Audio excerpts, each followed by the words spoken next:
പരിശുദ്ധ പരമ ദിവ്യകാരുണ്യത്തിന് ആരാധനയും സ്തുതിയും പുകഴ്ചയും ഉണ്ടായിരിക്കട്ടെ.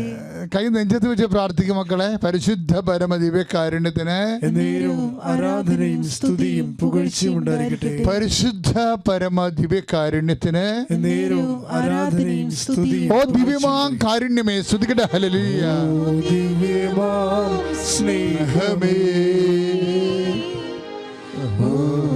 ദിവ്യകാരുണ്യമേ,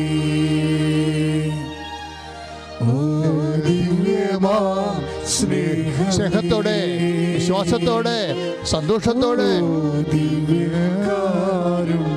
തിരുവത്താഴം തിരുവത്താഴമേശയിൽ സമ്മാനമേ, തിരുവത്താഴമേശയിലെ സമ്മാനമേ, സ്നേഹത്തോടെ ഓ ദിവ്യമാം സ്നേഹമേ, ഓ ദിവ്യകാരുണ്യമേ. പരിശുദ്ധ പരമ ദിവ്യകാരുണ്യത്തിന് ആരാധനയും സ്തുതിയും പുകഴ്ചയും ഉണ്ടായിരിക്കട്ടെ. അവർ അഹറോനെ വളഞ്ഞു വെച്ച് ഞങ്ങൾക്ക് കാളക്കുട്ടിയെ നിർമ്മിച്ചു തരാൻ സമ്മർദ്ദം ചെയ്തു. വിശ്വാസി എപ്പോഴും വിശ്വാസികളിൽ എന്ന് നമ്മൾ കരുതപ്പെടുന്നവരെ എല്ലാവരും വിശ്വാസികളാകണമെന്ന് നിർബന്ധമില്ല. ഫാക്ട്. നമ്മൾ വിശ്വാസികൾ ആണെന്ന് കരുതപ്പെടുന്നവർ അവരുടെ ചിലപ്പോൾ വിശ്വാസികളുടെ പേരുണ്ടാകാം, പക്ഷെ അവർ വിശ്വാസികളാണെന്ന് ഒരിക്കലും നിർബന്ധമില്ല.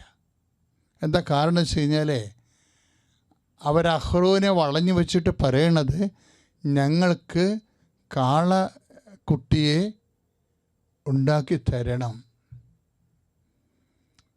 ഉടനെ അഹ്റോൻ പറഞ്ഞു ശരി. അഹ്റോനെയും കാലിടറണത് കണ്ടില്ലേ? ശരിക്കും നിങ്ങൾ കാതിലെ വളയവും ജിമിക്കൊക്കെ കൊണ്ടുവരാൻ പറഞ്ഞു അവരെ. അപ്പോൾ ചേച്ചിമാരെല്ലാം അതെല്ലാം ഊരിക്കൊടുത്തു. അപ്പോൾ തന്നെ സാധാരണ സ്വർണ്ണ കൊതിച്ചുകളാണ് പെണ്ണുങ്ങൾ. പക്ഷേ ഇപ്പം ഈ വിഷയത്തിൽ വന്നപ്പോൾ ഒരു പ്രലോഭനം, ദൈവത്തിനെതിരെ ഒരു പ്രലോഭനം വന്നാൽ സാത്താൻ ആ വിഷയങ്ങൾ ശരിക്കും അങ്ങ് മുതലെടുക്കും. ചേച്ചിമാരെല്ലാം സ്വർണവും വളയും മാലയൊക്കെ ഊരിക്കൊടുത്ത് അഹ്റോൻ ആദ്യം പറയുന്നത് അത് ഇപ്പം 32:4 പുറപ്പാടിൻ്റെ പുസ്തകം 32:4 അവനത് തീയിലേട്ടിട്ട് അപ്പോൾ ഉടനെ ഒരു കാളക്കുട്ടിയെ വാർത്തെടുത്തെന്നാണ് പറയണത്. Golden calf വാർത്തെടുത്തു. വാർത്തെടുത്ത് കഴിഞ്ഞപ്പോൾ ജനത്തിൻ്റെ ഭാവം മാറി. അതായത് തീത്തൂണായി, പകൽ മേഘസ്തംഭമായി, ചെങ്കട പുലർത്തി തങ്ങളെ നയിച്ചു കൊണ്ടുവന്ന ദൈവത്തെ മറക്കാൻ ഒരു നിമിഷം മതി ജനത്തിന്. എല്ലാവർക്കുമല്ല, കുറച്ച് പേർക്ക്. അവരെന്നാ പറയണത്? ഈ കാളക്കുട്ടിയാണ് ഞങ്ങളെ ഈജിപ്തിൽ നിന്ന് രക്ഷിച്ചത്. അപ്പോൾ അത് കാര്യവിഷയം മാറി. അഹ്റോൻ വീണ്ടും മാറുകയാണ്. അഹ്റോൻ തീരുമാനിച്ച് ഒരു ബലിപീഠം ഉണ്ടാക്കിയെടുക്കാം. ബലിപീഠം ഉണ്ടാക്കുക മാത്രമല്ല, നമ്മൾ നോക്കുമ്പോൾ പുറപ്പാട് 19:20 ജനങ്ങൾ ഈ കാളക്കുട്ടിയുടെ മുമ്പിൽ 2-3 കാര്യങ്ങളാണ് ചെയ്യണത്. എന്തൊക്കെയാണ്? അവർ തിന്നാനും കുടിക്കാനും, പിന്നെ എന്താണ്, വിനോദങ്ങളിൽ ഏർപ്പെടാനും തുടങ്ങിയെന്ന്. എന്ത് വിനോദമാണെന്ന് അറിയത്തില്ല. DJ പാർട്ടിയൊക്കെ ഇവിടുന്നാണ് വരണത് ശരിക്കും. അതായത് ഇപ്പം ഇതൊന്നുമല്ല, മനുഷ്യൻ്റെ ഈ പ്രകൃതി, ജഡപ്രകൃതിയിലുള്ള സാധനമാണ് ഇതൊക്കെയല്ല. അതാണ് 19:20 പറയും. ജനങ്ങൾ ഈ കാളക്കുട്ടിയുടെ മുമ്പിൽ ജനങ്ങൾക്കറിയാവുന്ന ആരാധന എന്താ? തീറ്റയും കുടിയും. അതിൽ ഈ ബാറൊക്കെ തുറക്കണമെന്ന് പറഞ്ഞ് എന്തോ ഒരു ബഹളമാണ്. ദേവാലയം അടക്കണമെന്നും പറഞ്ഞ് ബഹളം. അത് തിങ്സ് ആർ റിപ്പീറ്റിംഗ്. ദേവാലയം അട്ടക്കണമെന്ന് പറഞ്ഞല്ലേ ബഹളം, ബാർ തുറക്കണമെന്ന് പറഞ്ഞ് ബഹളം. 10,000-കണക്കിന് അബോർഷൻ നടന്നിട്ട് ഒരു പട്ടിയും തിരിഞ്ഞു നോക്കിയില്ലേ. ഒരു ആനക്കുഞ്ഞ് എത്തുന്നു പറഞ്ഞുകൊണ്ട് ഭയങ്കര ബഹളമാണ് നടക്കുന്നത്. മനുഷ്യനേക്കാൾ വലിയ പ്രാധാന്യമാണ് മൃഗത്തിന്. ഒരു സമൂഹത്തിൻ്റെ പരിച്ഛേദമാണ് നമ്മൾ കാണുന്നത്. നമ്മൾ ഏത് തരം സമൂഹത്തിൽ ജീവിക്കുന്നത് ചിന്തിച്ചാൽ മതി. അപ്പോൾ നമുക്ക് മനസ്സിലാവും ഈ സമൂഹത്തിൽ വിശ്വസിക്കണോ വേണ്ടേ എന്ന്. ആരിലാണ് വിശ്വസിക്കേണ്ടതെന്ന് ഞാൻ പറഞ്ഞു തരാമെന്നൊക്കെ ഈശോ പറഞ്ഞതിൻ്റെ കാരണം അതാണ്. കാരണം എല്ലാവർക്കും കയറി പറയാൻ പറ്റത്തില്ല ആരിലാണ് വിശ്വസിക്കേണ്ടതെന്ന്. ആരെയാണ് ഭയപ്പെടേണ്ടതെന്ന് ഞാൻ പറഞ്ഞു തരാമെന്ന് ഈശോ പറഞ്ഞതിൻ്റെ കാര്യം. എല്ലാവർക്കും കയറി പറയാൻ പറ്റത്തില്ല ആരെ ഭയപ്പെടണമെന്ന്. കൊന്നതിന് ശേഷം നരകത്തിൽ തള്ളിക്കളയാൻ കഴിയുന്നതിന് മാത്രം ഭയപ്പെടുക, ദൈവത്തെ മാത്രം ഭയപ്പെടാൻ. സ്തുതിക്കട്ടെ. ഹല്ലേലൂയ. യേശുവേ സ്തോത്രം. ഹല്ലേലൂയ. യേശുവേ സ്തോത്രം. ലൂക്കാ 12:12. സ്തുതിക്കട്ടെ. ഹല്ലേലൂയ. യേശുവേ നന്ദി. ഹല്ലേലൂയ. ഹല്ലേലൂയ. ഹല്ലേലൂയ.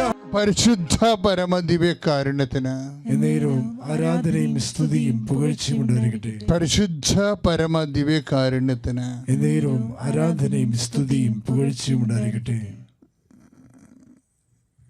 ബൈബിൾ പറയുമേ, ചില സമയത്ത് മനുഷ്യൻ്റെ ദൈവത്തിൻ്റെ ചിന്ത, ദൈവത്തെക്കുറിച്ചുള്ള മനുഷ്യൻ്റെ അറിവും ആശയമൊക്കെ മാറിപ്പോവും. ഇപ്പോൾ ആ കാളക്കുട്ടിയുടെ മുമ്പിൽ അവരെന്നാ ചെയ്തത്? തീറ്റിയും കുടിയും പിന്നെ എന്താ വിനോദങ്ങളിൽ ഏർപ്പെട്ടെന്നാണ് പറഞ്ഞിരിക്കുന്നത്. അതാണ് നമ്മൾ പുറപ്പാട് കണ്ടത്. 32:4 തീറ്റിലും കുടിയിലും പിന്നെ വിനോദങ്ങളിലും ഏർപ്പെട്ടു. അപ്പോൾ അവർക്ക് അതായത് അവർക്ക് തീറ്റയും കുടിയും വിനോദവും ഇതെന്നും ഇത് തന്നെ പ്രശ്നമായിരുന്നു. ഇവിടെ നിന്നാണ് വിശ്വാസം രൂപപ്പെട്ട് വരണത്. അതുകൊണ്ടാണ് ഈശോ നിക്കോദേമോസിനോട് പറയുന്നില്ലേ, ജഡത്തിൽ നിന്ന് ജനിക്കുന്ന ജഡവും 3:6 യോഹന്നാൻ്റെ സുവിശേഷം ആത്മാവിൽ നിന്ന് ജനിക്കുന്നത് ആത്മാവുമാണെന്ന്. ഇപ്പം സത്യമല്ലാത്ത വസ്തുക്കളെ ആരാധിക്കുമ്പോൾ മനുഷ്യനെ ആരാധിക്കുന്നത് അവനെ തന്നെയായിരിക്കും. ഇപ്പം നാർക്സ്യൂസ് എന്നും പറഞ്ഞ് നമ്മുടെ ഗ്രീക്ക് തത്വശാസ്ത്രത്തിൽ പഠിക്കത്തില്ലേ, നാർക്സ്യൂസ്. ഒരുത്തൻ അവൻ്റെ സൗന്ദര്യം തന്നെ എപ്പോഴും വെള്ളത്തിലും കണ്ണാടിയിലും കണ്ടുകൊണ്ടിരുന്നിട്ട് സ്വന്തം സൗന്ദര്യത്തെ ആരാധിച്ചുകൊണ്ടിരിക്കും. അതാണ് നാർസിസം എന്ന് പറയുന്നത്. ഇതുപോലെ മനുഷ്യന് അവനെ തന്നെ ആരാധിക്കാൻ, മനുഷ്യൻ തന്നെയാണ് ദൈവം എന്ന ചിന്ത ആധുനിക ചിന്തയുടെ ഭാഗമായിട്ട് പോലും നമ്മൾ പഠിക്കുന്നില്ലേ. മനുഷ്യൻ തന്നെയാണ് ദൈവമെന്ന്. ഇതൊന്നും പുതിയതല്ല. ഇതെല്ലാം മാനവികതയുടെ പേരിൽ ഇതൊക്കെ കൊട്ടിഘോഷിക്കുന്നുണ്ടെങ്കിലും അജ്ഞതയുടെ കാലഘട്ടമെന്ന് ബൈബിൾ വിളിക്കണ ഇതിനെയാണ്. അജ്ഞതയുടെ കാലഘട്ടത്തെ ദൈവം കണക്കിലെടുത്തില്ല എന്ന് പറഞ്ഞില്ലേ 17:30 നടപടി പുസ്തകത്തിൽ. സ്തുതിക്കട്ടെ. ഹല്ലേലൂയ. യേശുവേ സ്തോത്രം. ഹല്ലേലൂയ. സ്തുതിക്കട്ടെ. ഹല്ലേലൂയ. ഹല്ലേലൂയ. ഹല്ലേലൂയ. ഹല്ലേലൂയ. ഹല്ലേലൂയ. യേശുവേ സ്തുതി. ഹല്ലേലൂയ. ഹല്ലേലൂയ. ഹല്ലേലൂയ. ഹല്ലേലൂയ. ഹല്ലേലൂയ. യേശുവേ നന്ദി. ഹല്ലേലൂയ. ഹല്ലേലൂയ. ഹല്ലേലൂയ. ഹല്ലേലൂയ. ഹല്ലേലൂയ. ഹല്ലേലൂയ. കർത്താവേ മഹത്വം ഈശോയേ. ഹല്ലേലൂയ. ഹല്ലേലൂയ. ഹല്ലേലൂയ. ആരാധന ആരാധന യേശുവേ ആരാധന ആരാധന ആരാധന യേശുവേ ആരാധന. മാതാവിനും തിരുക്കുമാരനും കോടാനുകോടി നന്ദി. എൻ്റെ പേര് സൈദ. ഞാൻ കിള്ളിപ്പാല ഇടവകയിൽ നിന്നാണ് വരുന്നത്, തിരുവനന്തപുരം കോലിക്കോട് നിന്ന്. ഞാൻ 2024 സെപ്റ്റംബർ 18 നേരിട്ട് ഇവിടെ വന്ന് ഉടമ്പടി എടുക്കുന്നത്. അതിനു മുന്നേ ഓൺലൈനായിട്ട് ജൂലൈ 18, 2024 ഉടമ്പടി എടുത്തിട്ടുണ്ട്. ഞാൻ ഉടമ്പടി എടുത്ത് 1 മാസം ആകുമ്പോൾ തന്നെ 11 വർഷമായിട്ട് അടയ്ക്കാൻ കഴിയാത്ത ഒരു ലോണിന് അപ്രതീക്ഷിതമായിട്ടൊരു ചിട്ടി വീഴുകയും അതിന് 2.5 ലക്ഷം രൂപ അടയ്ക്കാൻ സാധിക്കുകയും ചെയ്തു. അതുപോലെ തന്നെ മകന് അഡിനോയിഡ് ഇൻഫെക്ഷൻ കാരണം വളരെയധികം ബുദ്ധിമുട്ട് അനുഭവിച്ചുകൊണ്ടിരിക്കുകയായിരുന്നു. ശ്വാസം കിട്ടാതെയും വായിൽ നിന്ന് പത വരികയൊക്കെ ചെയ്തുകൊണ്ടിരുന്നു. പക്ഷേ ഉടമ്പടി എടുത്ത് 1 മാസം ആയപ്പോൾ തന്നെ അവന് വളരെയധികം മാറ്റം സംഭവിക്കുകയും ഞാനിവിടെ അച്ഛനെ കൊണ്ട് തൈലം തൊട്ട് പ്രാർത്ഥിക്കുകയും ചെയ്തു. അതിനുശേഷം ഇവന് വലിയ ബുദ്ധിമുട്ടുകളൊന്നും തന്നെ ഉണ്ടായിട്ടില്ല. അതിൻ്റെ പേരിൽ ഡോക്ടറെ കാണിച്ചിട്ടുമില്ല. പിന്നെ ഞാൻ ഉടമ്പടിയിൽ വച്ചൊരു നിയോഗമാണ് എനിക്കൊരു ഗവൺമെൻറ് ജോലി ലഭിക്കണമെന്നത്. ഞാൻ ഉടമ്പടി എടുത്ത് ഒരു 3 മാസം ആകുമ്പോൾ തന്നെ ഒരു കോള് വരികയും എംപ്ലോയ്മെൻറ്റ് എക്സ്ചേഞ്ചിൽ നിന്ന് ഒരു കോള് വരികയും ഞാൻ ഇൻ്റർവ്യൂ അറ്റൻഡ് ചെയ്യുകയും എനിക്ക് താൽക്കാലികമായിട്ടൊരു ഗവൺമെൻറ് സ്ഥാപനത്തിലൊരു ജോലി ലഭിക്കുകയും ചെയ്തു. ഇൻ്റർവ്യൂവിന് പോകുമ്പോൾ തന്നെ ഞാൻ കാശ് രൂപം ഞാൻ കയ്യിൽ കരുതിയിരുന്നു. ഞാൻ ഒട്ടും പ്രിപ്പയർഡ് അല്ലായിരുന്നു ഇൻ്റർവ്യൂവിന് പോകുമ്പോൾ. അവിടെ 7 പേരുണ്ടായിരുന്നു. പക്ഷേ എനിക്ക് അറ്റൻഡ് ചെയ്യാനും പറയാനും സാധിച്ചു. എനിക്കൊരു വലിയ അത്ഭുതമായിരുന്നു ഫസ്റ്റ് ഇതിൽ തന്നെ എനിക്ക് ഇങ്ങനെ ഒരു ജോലി ലഭിച്ചത്. അതുപോലെ എനിക്ക് മകനൊരു 10 മാസം പ്രായമായിട്ടുള്ളൂ. അപ്പോൾ അവനെ ആക്കാനായിട്ടൊരു സ്ഥലമില്ലായിരുന്നു. എനിക്ക് അമ്മയും അച്ഛനൊന്നുമില്ല. അപ്പം ഡേ കെയർ വീടിൻ്റെ അടുത്തുള്ള ഡേ കെയറിൽ 1.5 വയസ്സായാലും കുട്ടിയെ എടുക്കുള്ളായിരുന്നു. പക്ഷേ അമ്മ മാതാവിൻ്റെ ഒരു വലിയ സഹായത്തോടു കൂടി തന്നെ ഒരാളെ ഒരുക്കി തരികയും മോനെ എടുക്കുകയും അവൻ ഒരു അത്രയും നാൾ എൻ്റെ അടുത്ത് മാത്രം നിന്ന കുട്ടിയാണ്. പക്ഷേ ഒരു കരച്ചിലോ ബഹളവും ഇല്ലാതെ എല്ലാ ദിവസവും അവൻ പോവുകയും ചെയ്തു. ഈ ഉടമ്പടി എടുക്കാനുണ്ടായ സാഹചര്യം എന്ന് പറഞ്ഞു കഴിഞ്ഞാൽ 2021 എൻ്റെ അമ്മ കോവിഡ് ബാധിച്ച് പെട്ടെന്ന് മരണപ്പെട്ടത്. അപ്പോൾ എനിക്ക് ഒരുപാട് കടബാധ്യതകളൊക്കെ ഉണ്ടായിരുന്നു അമ്മയ്ക്ക്. അപ്പം വീട് വേണമെങ്കിൽ വേണമെങ്കിൽ കടമൊക്കെ ഒതുക്കായിരുന്നു. പക്ഷേ എനിക്ക് വീട് അത്യാവശ്യമായിരുന്നു. എനിക്ക് വീട് വേണ്ട ഒരു സാഹചര്യമാണ്. എനിക്ക് അവിടെ വരേണ്ട ഒരു അവസ്ഥയും വന്നായിരുന്നു. അപ്പോൾ ആ സമയത്ത് അവിടെ നിന്ന് ഇവിടെ നിന്നൊക്കെ ഫോൺ കോളുകളും ഈ കടബാധ്യതകളുടെ ഇതും ഒക്കെ കാരണം ഞാൻ വളരെയധികം സങ്കടത്തിലായിരുന്നു. അതുപോലെ ഞാൻ അമ്മയെ ഭയങ്കരമായിട്ട് ഡിപ്പെൻഡ് ചെയ്തിരിക്കുന്ന ഒരു ഇതായിരുന്നു. അപ്പോൾ അമ്മ പെട്ടെന്ന് പോയതും എനിക്ക് ഭയങ്കര വിഷമകരമായിരുന്നു. അങ്ങനെ ഞാൻ വിഷമിച്ച് ഞാൻ പ്രാർത്ഥിച്ചുകൊണ്ടിരിക്കുന്ന സമയത്താണ് ഇവന് ഇൻഫെക്ഷനൊക്കെ കാരണം എനിക്ക് 2 മാസത്തോളം എനിക്ക് പൊക്കോണ്ടിരുന്ന ജോലി എന്നെ മതിയാക്കേണ്ടി വന്നു. ഞാനിങ്ങനെ എന്നാലും ഞങ്ങൾ വിശുദ്ധൻ്റെ മാധ്യസ്ഥത്തിലൊക്കെ ഇങ്ങനെ പ്രാർത്ഥിച്ചുകൊണ്ടിരിക്കുകയായിരുന്നു. അപ്പോൾ അങ്ങനെ അവന് സർജറിയുടെ സ്റ്റേജ് വരെ വന്നതാണ്. പക്ഷേ എന്തോ ദൈവത്തിൻ്റെ അനുഗ്രഹം കൊണ്ട് എൻ്റെ പപ്പയും ഭയങ്കര വിശ്വാസമായിരുന്നു. ഞാനിങ്ങനെ പ്രാർത്ഥിച്ചുകൊണ്ടിരിക്കുകയായിരുന്നു. അപ്പം അവന് അത് ചുങ്ങി സർജറി വേണ്ടാന്നൊരു അവസ്ഥയിലേക്ക് വന്നു. അപ്പം ഞാൻ വീണ്ടും ജോലിയൊക്കെ അന്വേഷിച്ച് തുടങ്ങി.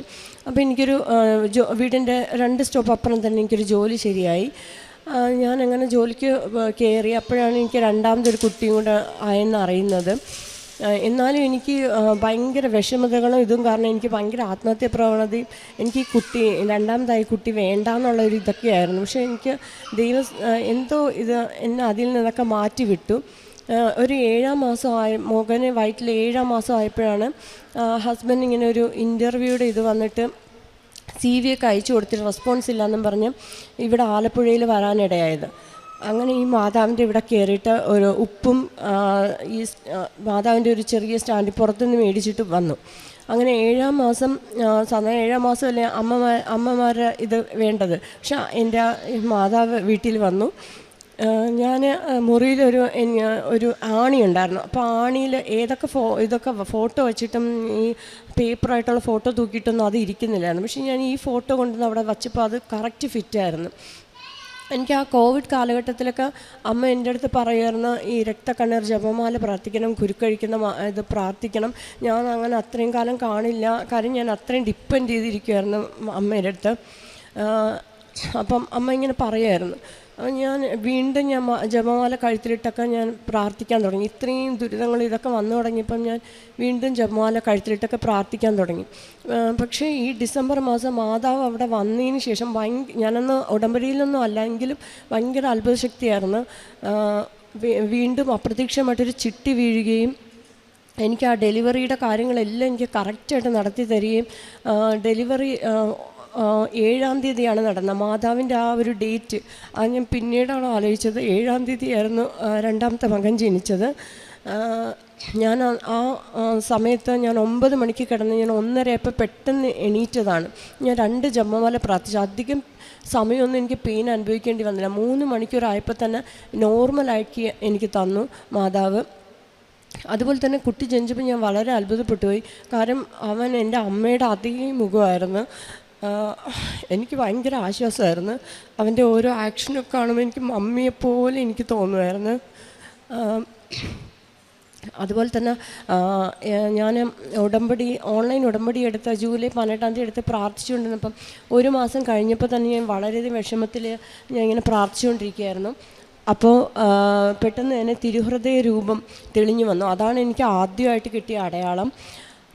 അത് കഴിഞ്ഞ് പിറ്റേ ദിവസമാണ് ഒരു ചിട്ടി റെഡിയായെന്ന് പറഞ്ഞത്.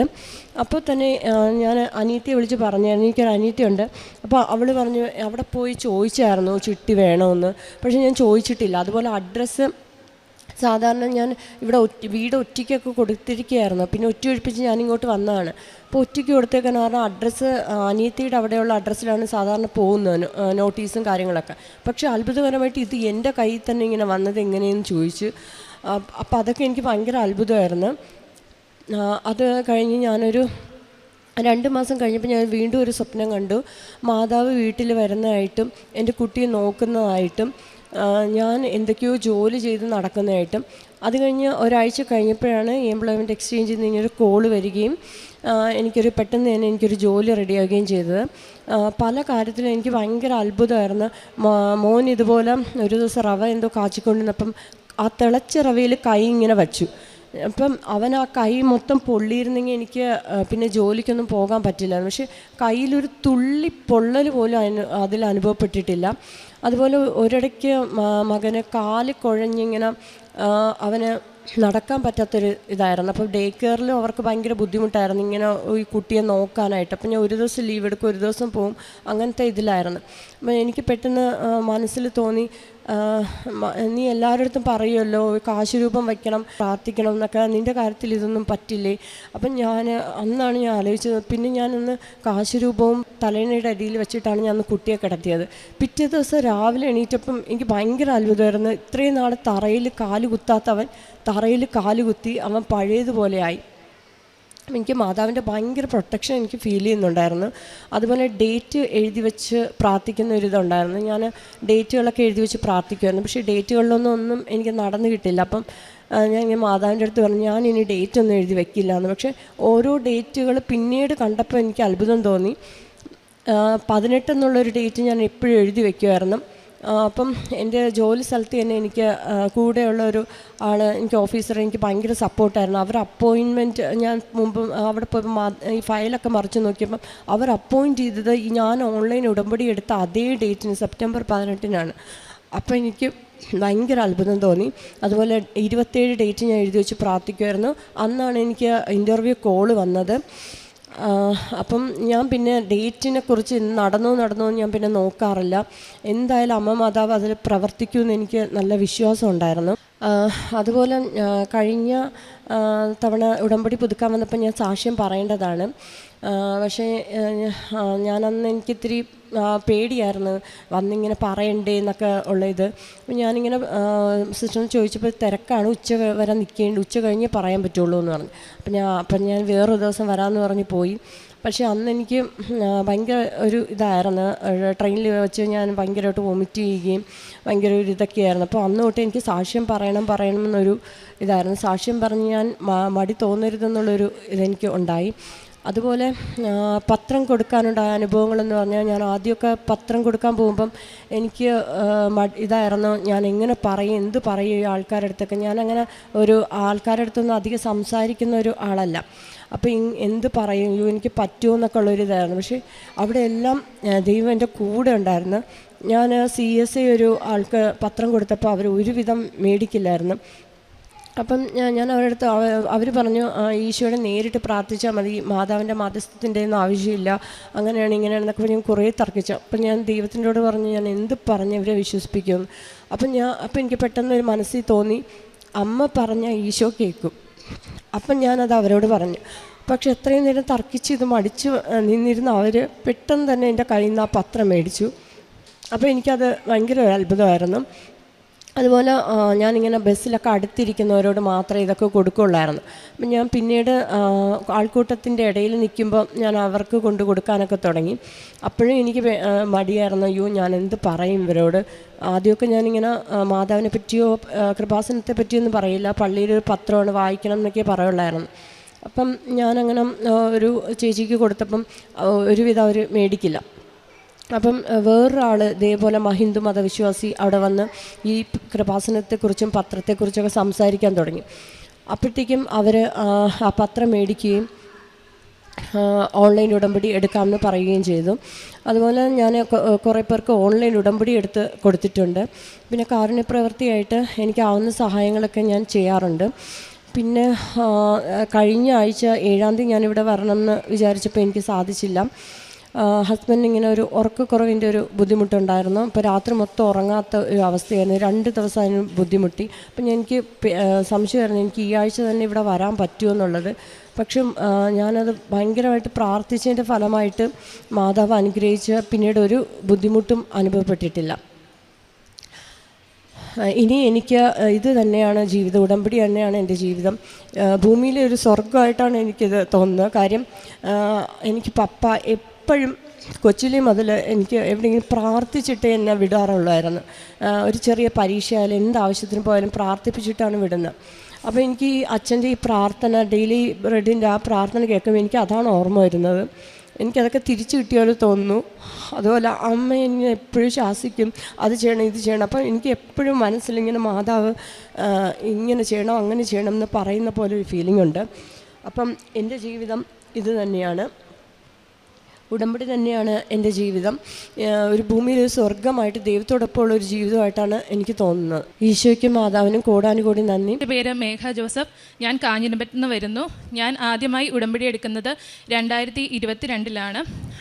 അതിനുശേഷം 3 മാസത്തിന് ശേഷം ഞാൻ ഉടമ്പടി പുതുക്കിയില്ലായിരുന്നു. പിന്നെ 2024 തൊട്ട് ഞാൻ സൗദിക്ക് വേണ്ടി ട്രൈ ചെയ്യുമായിരുന്നു. പക്ഷേ ഒന്നും നടക്കുന്നില്ലായിരുന്നു, എല്ലാത്തിനും തടസ്സമായിരുന്നു. 2025 ജൂണിൽ എനിക്ക് സൗദി പ്രോമെട്രിക്ക് ഞാൻ പാസ്സായി.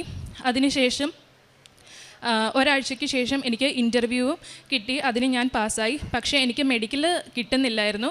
1 മാസത്തിന് ശേഷവും മെഡിക്കൽ വരുന്നില്ല. 1 മാസത്തിന് ശേഷം പിന്നീട് മെഡിക്കൽ കിട്ടി. പക്ഷേ എനിക്ക് മോഫ നമ്പർ വന്നില്ല. മോഫ നമ്പർ വരാതെ എനിക്ക് അതിൻ്റെ ഫിറ്റ്നസ് ആണോ ഇല്ലയോ അതവർക്ക് അയച്ചു കൊടുക്കാൻ സാധിക്കില്ലായിരുന്നു. അതിനുശേഷം എനിക്ക് വേറൊരു ഇൻ്റർവ്യൂവിലും അറ്റൻഡ് ചെയ്യാം, കാരണം ഇത് ഭയങ്കര ഡിലേ ആണെന്ന് പറഞ്ഞു. ഞാൻ വേറൊരു ഇൻ്റർവ്യൂവിലും അറ്റൻഡ് ചെയ്തു. ഏജൻറ്റ് പറഞ്ഞതിന് ശേഷം ഞാൻ ആ ഇൻ്റർവ്യൂവിലും പാസ്സായി. അതിനുശേഷം എനിക്ക് മോഫ നമ്പർ കിട്ടി. VFSലേക്ക് എൻ്റെ പാസ്പോർട്ടും അയച്ചു. പിന്നീട് ഞാൻ ഒരുപാട് വെയിറ്റ് ചെയ്തു. പക്ഷേ എനിക്ക് 2 മാസത്തിന് ശേഷം വിസയുടെ അത് സബ്മിറ്റ് പോലും ആയില്ല. ഒരുപാട് ഞാൻ പ്രാർത്ഥിച്ചു. അതിനുശേഷം ഞാൻ പള്ളിയിൽ പോയപ്പോൾ എനിക്കൊരു ചേട്ടൻ കൃപാസനത്തിലെ പത്രം തന്നു. ഞാൻ ആ പത്രം ഇതുവരെയായിട്ടും വായിച്ചില്ലായിരുന്നു. പക്ഷേ അന്ന് കിട്ടിയപ്പം എനിക്ക് വായിക്കണം തോന്നി. ഞാൻ മുഴുവനും ഇരുന്ന് വായിച്ചു. അപ്പോൾ എൻ്റെ ഏജൻറ്റ് ഒരു 10 മണിയായപ്പം വിളിച്ചിട്ട്, ആ പത്രം വായിച്ചതിന് ശേഷം 10 മണിയായപ്പോൾ വിളിച്ചപ്പോൾ എന്നോട് പറഞ്ഞു, ഇന്നൊരു മെഡിക്കൽ കോളേജിൻ്റെ ഇൻ്റർവ്യൂ ഉണ്ട്, അതിൽ അറ്റൻഡ് ചെയ്യണം. കാരണം 2 ഇൻ്റർവ്യൂവിനേക്കാളും നല്ലൊരു ഓപ്പർച്യൂണിറ്റി ആയിരുന്നു ഈ മെഡിക്കൽ കോളേജിലെ ഇൻ്റർവ്യൂ.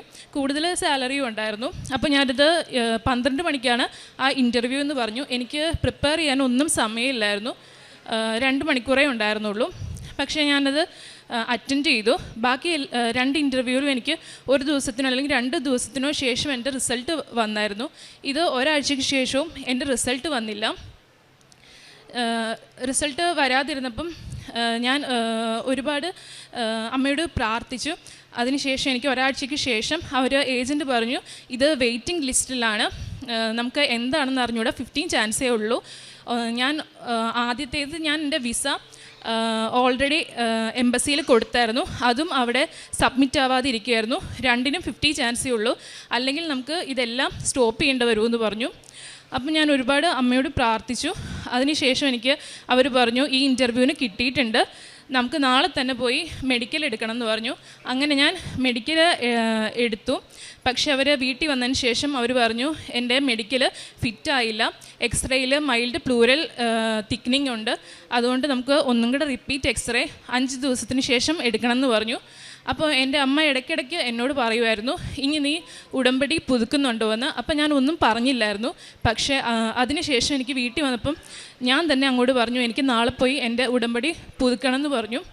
അങ്ങനെ ഞാൻ 11 കഴിഞ്ഞ മാസം വന്ന് ഞാൻ എൻ്റെ ഉടമ്പടി പുതുക്കിയതിന് ശേഷം എൻ്റെ മെഡിക്കൽ ഞാൻ ഒന്നും കൂടെ ചെയ്തു. അപ്പോഴും എനിക്ക് അന്നേരം കിട്ടിയില്ല. ഞാനപ്പം കൃപാസനത്തിൽ പത്രം കുറച്ചുകൂടെ കൊടുക്കാനുണ്ടായിരുന്നു. എനിക്ക് ആദ്യമൊക്കെ പത്രം കൊടുക്കാൻ ഭയങ്കര മടിയായിരുന്നു. പിന്നീട് കൊടുക്കണം എന്ന് തോന്നി. ഞാനങ്ങനെ ജംഗ്ഷനിൽ ഇറങ്ങി ഞാൻ കൊടുക്കണതിന് മുമ്പ് തന്നെ ഞാൻ ആ ജംഗ്ഷനിൽ തന്നെ തട്ടി വീണ് എൻ്റെ കൈയും മുട്ടും എല്ലാം പൊട്ടിയ നേരം അവിടെ കൂടിയവർ എന്നോട് ചോദിച്ചു, ഹോസ്പിറ്റലിൽ പോകണമെന്ന് ചോദിച്ചു. ഞാൻ പറഞ്ഞു വേണ്ട. അങ്ങനെ ഞാൻ അവിടുന്ന് ആ പത്രം മുഴുവനും കൊടുത്തു. ഞാൻ വീട്ടിൽ വന്നതിന് ശേഷം ഏജൻറ്റ് വിളിച്ച് പറഞ്ഞു, നമുക്ക് നാളെ ഒന്നും കൂടെ മെഡിക്കൽ എടുക്കാമെന്ന് പറഞ്ഞു. അങ്ങനെ ഞാൻ മെഡിക്കലിന് ചെന്നു. എൻ്റെ റിസൾട്ട് വന്നപ്പം അത് ഞാൻ ഫിറ്റായി. അതിന് ശേഷം എനിക്ക് കഴിഞ്ഞ പ്രാവശ്യം 1 മാസം കൊണ്ട് കിട്ടിയ മോഫ നമ്പർ എനിക്ക് 1 മണിക്കൂറും കൊണ്ട് കിട്ടി. പിന്നെ VFSൽ പോലും പോവാതെ എനിക്ക് എൻ്റെ പാസ്പോർട്ടും എംബസിക്ക് അയക്കാൻ പറ്റി. കൂടാതെ എനിക്ക് 10 ദിവസം കൊണ്ട് എൻ്റെ വിസ അടിച്ചു വന്നു. ഇന്നലെ എൻ്റെ ടിക്കറ്റും വന്നു, എമിഗ്രേഷനും ശരിയായി. ഈ വ്യാഴാഴ്ച ഞാൻ സൗദിക്ക് പോവുകയാണ്. ഇത്രയും അനുഗ്രഹം തന്ന എൻ്റെ അമ്മ മാതാവിനും എൻ്റെ ഈശോയ്ക്കും ഒരുപാട് നന്ദി. ആദ്യമൊക്കെ എനിക്ക് പത്രം കൊടുക്കാൻ മടിയായിരുന്നു. പക്ഷേ അമ്മയൊക്കെ ആയിട്ടാണ് ഞാൻ കൊടുത്തുകൊണ്ടിരുന്നത്. പക്ഷേ ഈ പ്രാവശ്യം പുതുക്കിയതിന് ശേഷം ഞാൻ കൊടുക്കുമായിരുന്നു. എല്ലായിടത്തും എല്ലാവർക്കും ഞാൻ കൊടുക്കുമായിരുന്നു. കൂടാതെ അമ്മ മാതാവിൻ്റെ എല്ലാ കാര്യങ്ങളും ഞാൻ പറയുമായിരുന്നു. കൂടാതെ ഞാൻ കൂടുതൽ പ്രാർത്ഥിക്കാൻ തുടങ്ങി. ഒരു ദിവസം തന്നെ 5 ജപമാലയും എല്ലാം ഞാൻ ചെല്ലാൻ തുടങ്ങി. കൂടാതെ എനിക്ക് കാരുണ്യപ്രവൃത്തി ചെയ്യാനും സാധിച്ചു. പത്രം എല്ലായിടത്തും കൊടുക്കാൻ സാധിച്ചു. മറ്റുള്ളവരെ സഹായിക്കാൻ സാധിച്ചു. ഇത്രയും ഒരുപാട് നന്ദി പറയുന്നു അമ്മ മാതാവിനും ഈശോയ്ക്കും.